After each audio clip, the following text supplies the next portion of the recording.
Americans are compulsive communicators. It's obviously like this conference, but what strikes me is you really get personal, one-to-one. I was once staying in a farmhouse in Maryland, and I was in the bathroom and I was cleaning my teeth, and I was trying to work out something on the wall. In the bathroom, communications, choose your partner in life with care. 95% of your happiness or otherwise will follow from this one decision. Well, I had to put my toothbrush down. And that was just before breakfast. So, now when my host invited me to speak here, he very gallantly asked me if I would be bringing my bride. I said, sadly not. But this set me thinking. My wife, Marie, and I have 6 grandchildren. Our youngest son is over 16 years old. In England, the word bride really refers to the day of the wedding. But I am very honoured that he recognised in Marie those wonderful bride-like qualities that bring out so much happiness every day. Here she is, you see. Fortunately, we're all different, so the one ideal partner for each of us is someone different. So there's scope for millions of bride-quality wives and hopefully lots of groom-quality husbands. So that's 95% of our pursuit of happiness already taken care of. Okay, so turning to the other 5%, I happen to be an artist. My chosen art form is the maze. This is an example of a design which is now in the landscape in England. It's of Alice in Wonderland. You can see Alice at the top, and as you rotate, standing on the middle of the mound, you can see the Mad Hatter, the White Rabbit, the Cheshire Cat, the Red Queen, the Griffin, the Mock Turtle, and the Dodo. And it's all happening around a tea party, so you can see the teapot in the middle. There's the marks of the clock with the staircase up and down the tower denote 4 o'clock, which is in England tea time. And there's a little dormouse in the handle and playing cards at the end. So before you've even started looking at this as a physical puzzle in the landscape to solve, it's also got this wonderful, rich symbolism. I think I've got the best job in the world. Actually, I've met several other people who also claim to have the best job in the world, their job, which is great. Fortunately, there's scope for many people to claim this, since all our jobs and all of us are different. And so maybe one way for mankind to pursue happiness is to have as many people as possible seeking, and for each of them finding, the best job in the world. And then there's more happiness. Anyway, back to mazes again. Here's a maze in Italy with a hedge maze in the background and a tower in the middle and various people enjoying the maze. Blenheim Palace, this is for the Duke of Marlborough, very finely clipped yew hedges in a historic landscape. In the Czech Republic, this is laid in the landscape quite beautiful as a single thread path, more like a labyrinth, a path of life. And this is one I created in my own garden in England, which is a turf maze. It goes back many centuries, and the children are following the path of life. It's the thread of time from birth to death and resurrection. This one looks like it's been there for centuries, and the stone rings have been neglected and saplings have taken root and crept upwards, but actually it only went in a few years ago, deliberately leaving the trees exactly where they were to make it feel that old. But the mood is great, and people do go there for meditation. 500 years old, we had a dynasty called the Tudors, and this was the house of that period. So we've created a Tudor rose maze in 1985 to celebrate that historical event. I believe your country was founded sometime later, but it's a water maze. What fun if we have another dimension, the dimension of time. The walls rise and fall with time. So you go into a cell, your companion goes into the next cell, the water rises between you. Her future is different to your future. You can now go sideways, she can't. She can go forward to the next cell, but you can't. So an interesting twist on the dimension of time. In Liverpool in 1984, there was an international garden festival, and this was the Beatles maze we created with a submarine, and Her Majesty the Queen came and opened the the maze, which is great fun. And if you go to Dubai, this is a maze up the side of a building. It goes up 600 feet with 55 floors of balconies and walls. It's not to be attempted unless you happen to be Spider-Man. Indoors, you could have a mirror maze. This one's in Mexico. If you have 3 babies, you can have the illusion of 18, I think. Designing a maze is rather like playing a game of chess with the public. I have to make all my moves in advance, and yet in the end I have to let you win, and I have to let you win just before you've had enough. So here's a locomotive. This is actually in Pennsylvania with the Pennsylvania Railroad going under, but it looks like a steam engine. It's rather exciting, and there's a puzzle. For added fascination, your maze journey can become an adventure. The fun of solving the puzzle is heightened by discovering its hidden meanings. Its story gradually unfolds like the film Pulp Fiction, where the story is not told in strict time order. So in a maze, you may come across some things more than once and miss other things altogether. This actually is one of the ways a maze is fascinating, because every visit is different. But the true artistic encounter is what happens when you engage with a maze. Like you come up to a piece of sculpture, and you engage with it, you walk round it, you explore it, and then as you go away, you turn your head and can't get out of your head, and you start telling your friends when it's out of sight and tomorrow. And if that's a work of art, then I suggest to you that the maze is an art form. And then when you're solving a maze, what is the word solve? It's the Latin word solvo, to sail. As in life, it's the way you conduct the journey that is crucial, not how fast you get to the end and climb in the box. So, how is it these seemingly simple three-dimensional puzzles, which have been around for more than 4,000 years, can make people so happy?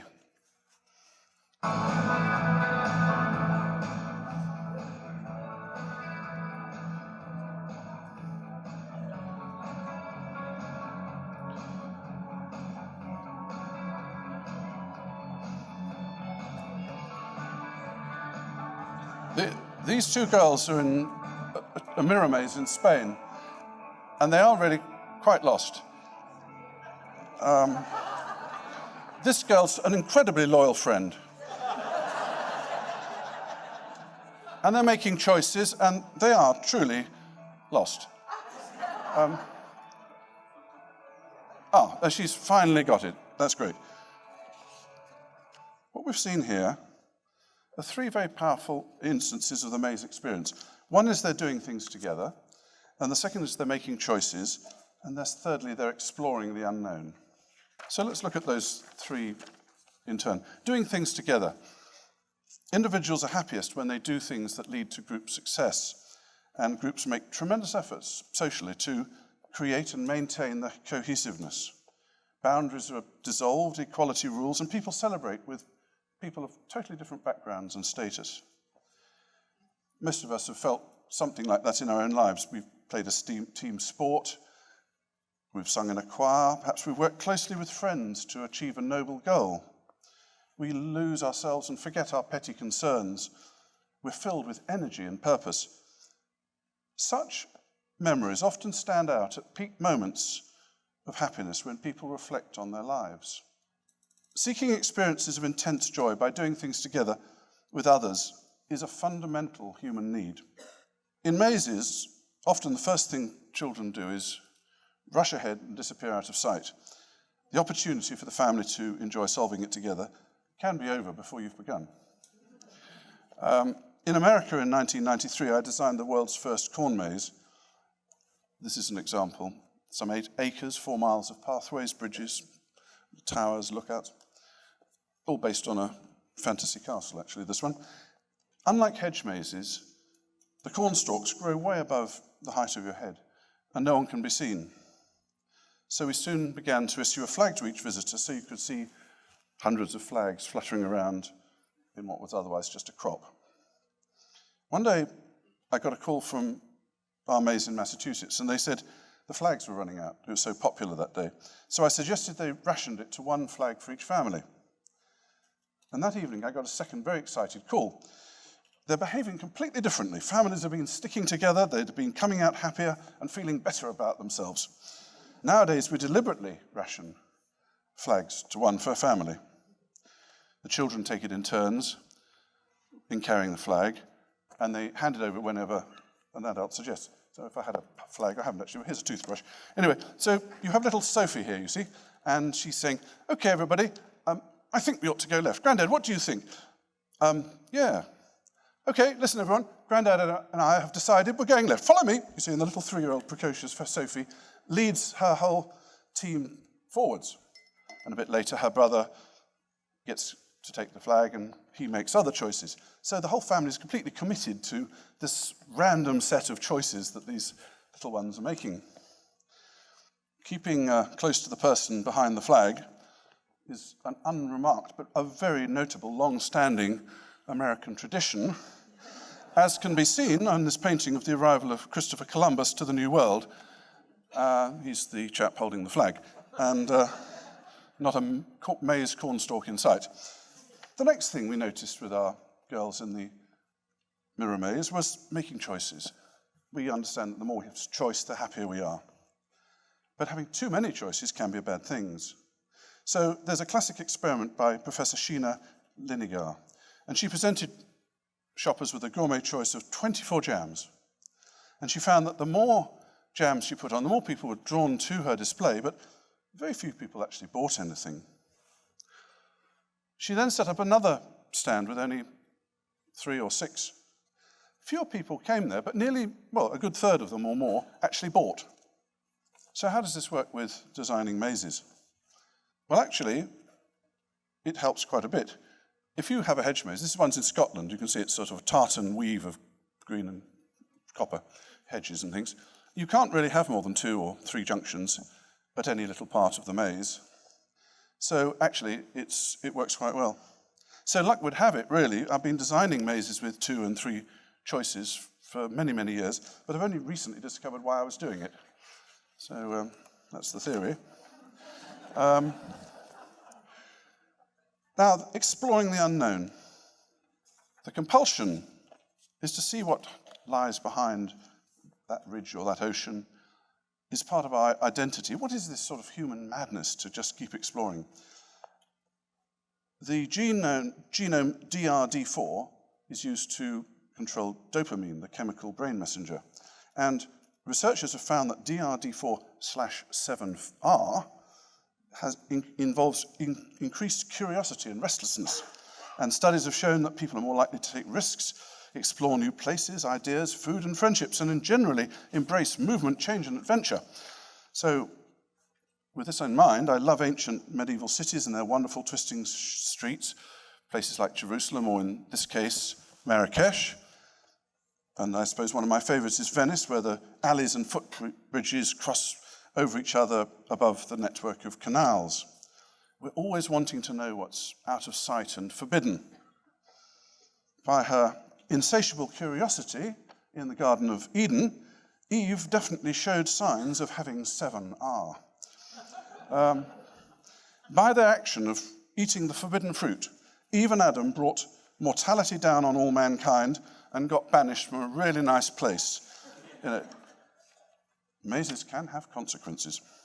Despite this cautionary biblical tale, we cannot escape the fact that we are genetically wired to exploration with pleasure. Little children recognize this as soon as they can walk. For them, play is their life's work. Unfortunately, as we get older, we lose that early playfulness. So I guess my single-handed task as a maze designer is to revive and awaken this primal urge to liberate more happiness. So these are 3 principles I've been applying for 35 years as a maze designer, and each of them is also a fundamental element in the pursuit of happiness. But do these work outside the world of mazes? In August, we went on holiday in Wales with my 6 grandchildren, our daughters, our sons-in-laws, and Figaro the dog. The premise is very simple on family holidays. Whatever keeps the grandchildren happy keeps the parents happy, and whatever keeps the grandchildren happy keeps the grandparents happy, and the dog's happy anyway. Now, my eldest grandson, this is Tom, here with that green hat, is absolutely nuts about railways. And so we ended up riding the highest funicular railway in Britain, another funicular railway, and a narrow gauge railway. And it was very simple. The choice was, do you take narrow gauge or do you take funicular? And again, two choices, very easy, fantastic holiday. So we made choices, we did it all together. Here's the whole family in the narrow gauge railway carriage. And we discovered things we never expected. At one station, we drew into the platform. Here was a complete brass band of Welshmen playing on the platform. Magnificent. So we discovered something together we weren't expecting at all. So we have discovered three things: making choices, doing things together, and discovering things. And we found that they work for mazes. These principles also apply for steam railways. And perhaps other ways will occur to you next time you're brushing your teeth.